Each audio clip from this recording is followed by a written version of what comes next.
వచ్చేలోపే time 12 అయిపోయింది. నేను స్పీడ్గా రెడీ అయిపోయి అలా మా అన్న కార్ ఎక్కి ఇలా హౌస్ ఫంక్షన్కి వెళ్దామని చెప్పి రెడీ అయిపోయాం. అలా ఇంటికి వెళ్ళిపోయి వదినకి హాయ్ చెప్పి ఇంకా అందరూ కలిసి ఫంక్షన్ స్టార్ట్ అయిపోయాం. ఇక్కడ బైక్ పార్కింగ్ చేయడానికి అసలు స్పేసే లేదు, అంతమంది వచ్చారండి. అలా కార్ పార్క్ చేసి ఫస్ట్ నేను ఫుడ్ దగ్గరికి వెళ్ళాను. స్వీట్స్ 2 అడుగుదాం అనుకున్నాను కానీ ఇవ్వలేదు. పెరుగు చట్నీ వేసుకొని పక్క వచ్చేసాను, కానీ సూపర్ ఉందండి పెరుగు చట్నీ. హాయ్.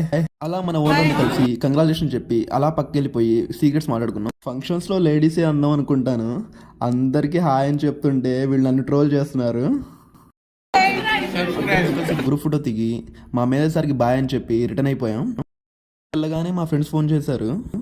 స్నేహమేరా జీవితం అనుకున్నా.